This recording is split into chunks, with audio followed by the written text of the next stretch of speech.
No, it's not letting me use my stuff. Got him. Okay, I think that's it.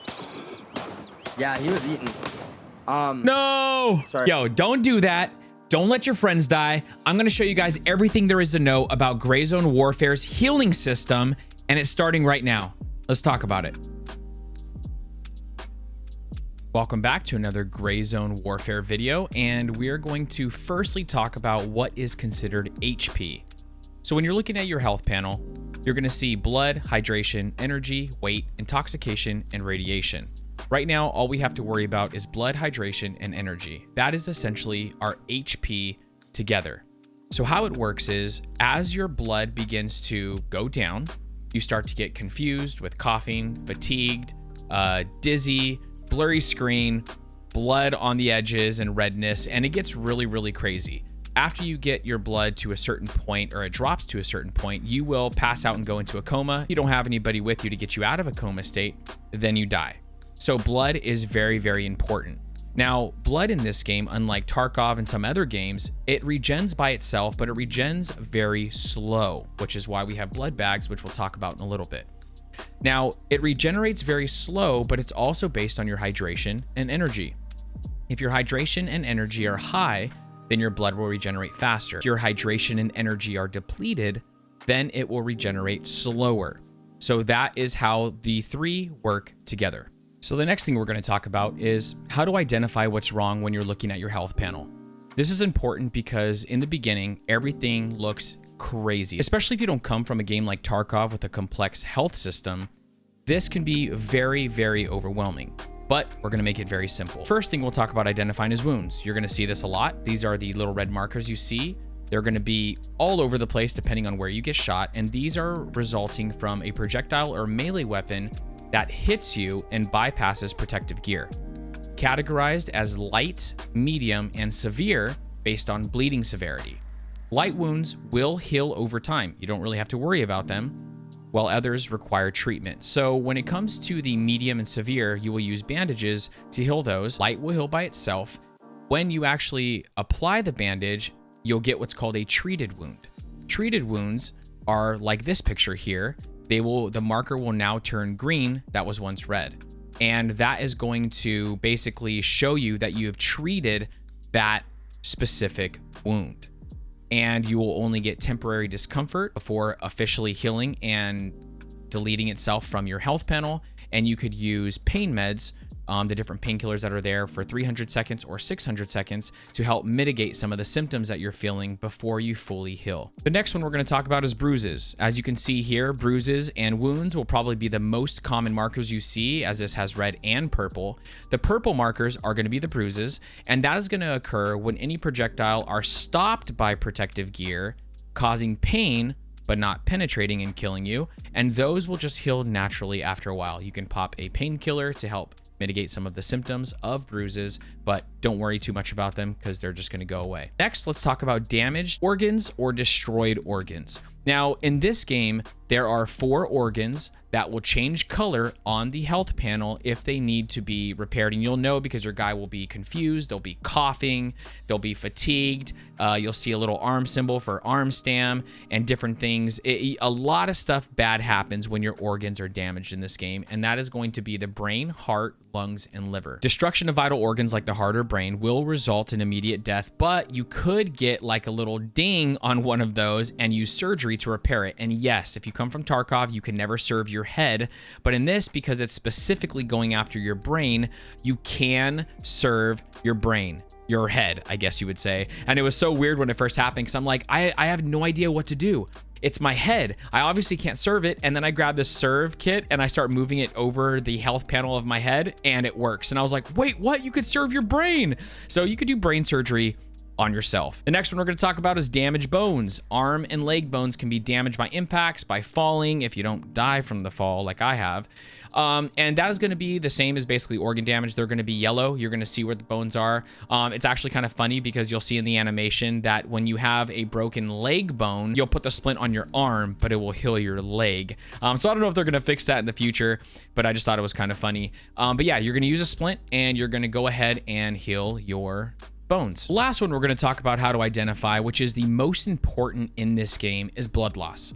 Losing blood leads to a bunch of negative symptoms, and severe loss can result in a coma, which can lead to death. Like we talked about earlier, blood naturally regenerates unless hydration and energy are critically low. So that is going to depend on how fast it regenerates. And the way you're going to heal your blood loss is going to be with bandages or tourniquets. Tourniquets are going to target more of the bleeding aspect. Bandages will target bleeds as well, but it will be less effective if you have multiple bleeds.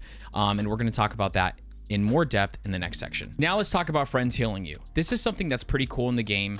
If you've played games like DayZ, you can do something that is very similar to this. You can do a lot of things, you know, give people drink, food, and all that. But this game, you can heal each other, and it's much faster than healing yourself. So something I've seen people do is, in this clip, you're watching my buddy Cater heal me, or help heal me, I should say. We're literally both healing me because I was really jacked up and I was losing a lot of blood. And it was quick, it was fast, and I'm back on my feet. And if it happened to him, I would have done the same thing.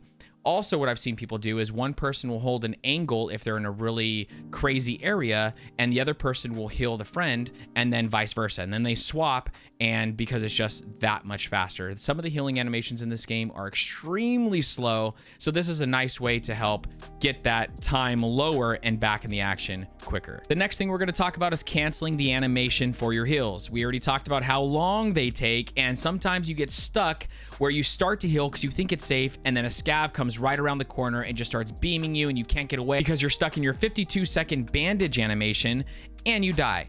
So I was using, like, because I came from Tarkov, I was using mouse 1, left click, and nothing was happening. And I was like, wow, they don't have, you can't cancel the animation in this? That's crazy.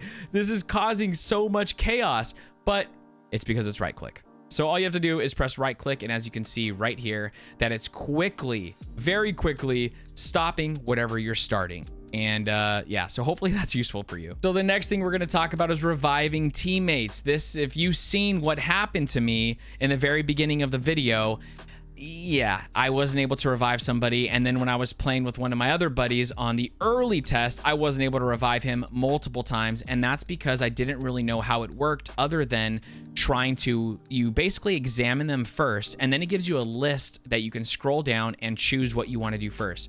Obviously, you're going to want to target blood loss first, so you're going to want to do like a tourniquet, and then you can give them a blood bag, you can do surgery, and it's going to pop them back up if you save them, and they don't die. They don't die from a coma. But the key part about this is you have to have whatever you're using to heal them, so blood bag, serve kit, tourniquet, splint, you have to have that stuff, bandages, in the areas that have a little lightning bolt on the left. That is going to include your rig, your belt, and your pockets. If you have meds in any of those places, you will be able to revive your teammate. If you don't, and you have them in your backpack, like I did in that clip, they will die right in front of you, and you will not understand why. We're in here, and we're going to talk about what everything does, okay?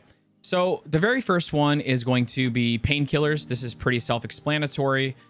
This is going to help mitigate some of your pain, and one is for 300 seconds, one is for 600 seconds. Some of the other ones are probably for just different times.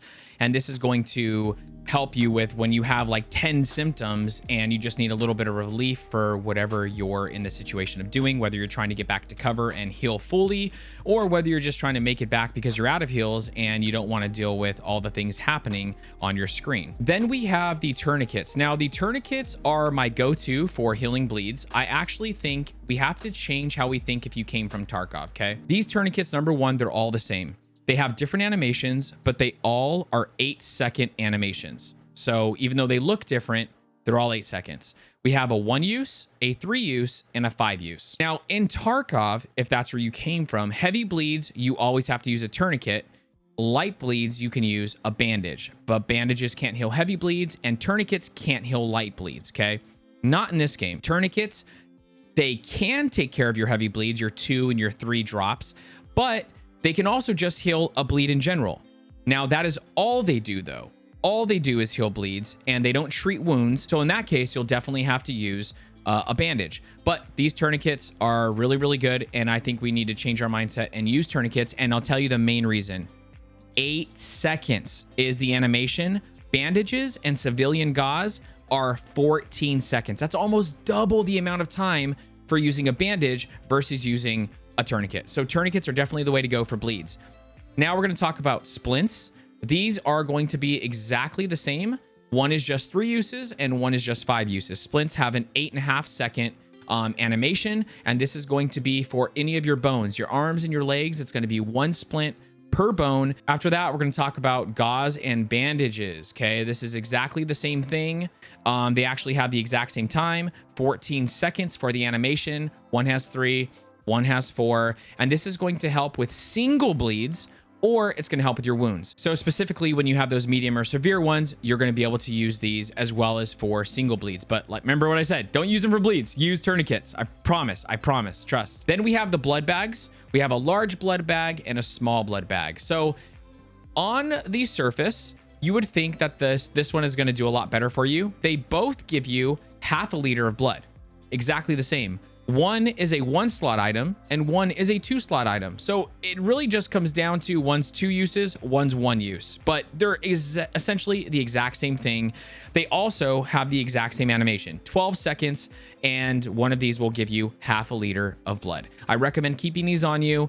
I know there's some people saying you don't need it because of regeneration, but I don't think they understand how regeneration works, because this is what you want to get you back in the fight faster. After that, we have the serve kits. We have the basic serve kit, which is the large one, and then we have this little small one. One is 3 uses, one is 6 uses. They both take up 2 slots. Now, this is actually a massive difference, okay? This one right here, this big one, 31 seconds to serve something. 31 seconds. That is freaking so long. Then we have the small one. The small one is 24 seconds. So it's a massive difference. I'm going to be using the small one from now on every single time. And yeah, this is just way too long. And it's not like in Tarkov, where this one will give you up to 80% back of your limb, and this one will only give you up to like 35%. So that would be the benefit of like running like a Serve 12 kit versus a CMS. Not the case here. This is exactly the same. You're just doing it a lot faster. Obviously, it has less uses, but I mean, you don't really need 6, okay? Then you're going to have these little bags that I wanted to talk about. This one right here, it gives you 4 slots, and you can put it in here, and you can just stick these in here, okay? So it saves you a lot of space. And then they have the little single ones as well. Where do I have one? Right here, little MFAT cases. I have one down here as well. I didn't even see it. And I put this is how I have it set up. I have tourniquet, I have splint right here in my tactical, and then in my pockets, I have bandages, and you can put 2. So you can put multiple of these down here, and each one will give you double the space. So it's really, really nice that each of these give you double the space. Now we're going to talk lastly about hotkeys. This is amazing. If you hit H, you get this little menu, and you can scroll down to what you want to use. Okay. Now, whatever you want to use, whether it's a splint or a bandage or something else, you just hit H again, and you start using whatever that is. Now, how do you use the hotkeys? It's not like Tarkov where you go in here and you press a number, right? 4, 5, or whatever I want to use it for. These little lightning bolts that we just talked about reviving teammates, these are where something needs to be for it to be on your hotbar. So you can have it in your rig, you could have it on your belt, or you could have it in your pockets. Something in your backpack, like before, will not be able to put on your hotbar. But the cool thing is say you have these little like containers that we just talked about, and you have your bandages in there, and you're like, usually you would have to double click, right? Because if I was going to do this myself, I would double click, then I would have to right click, and then I'd have to use. So that's a whole lot of clicking and a whole lot of time consumed, when really I can just hold H and boom, the gauze is right there. It reaches into that MFAC for me, and I can use it very quickly. This is extremely nice. And the other thing that's pretty cool is, like, say I want to use a tourniquet first because I know the bleed is probably the first thing that I'm going to get. I can leave it there, and then when I go back in, boom, it's right there on tourniquet. So I can do a quick little one. So I can go like hold H and click it really fast, and boom, I'm already using the tourniquet.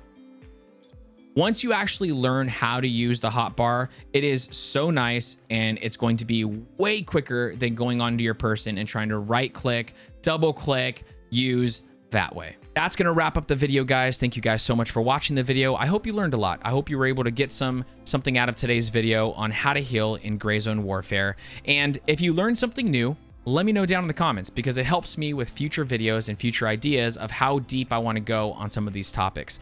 If you guys like the content, make sure you guys subscribe to the channel. And if you want to see more stuff from Grayzone, Tarkov, and some of the other games that I cover, and then always hit the bell if you want to be notified when these videos go live. You can also come by the Twitch stream. We're usually live every single day, mostly in the evening, sometimes in the morning, and then also sometimes we're streaming also on Kick and YouTube, and we're kind of just live everywhere. I hope you guys are very blessed. Hope you have an amazing day or night depending on where you're at in the world. And before you go anywhere, make sure you check out these videos right here on the side. Hopefully they can also bring you some value.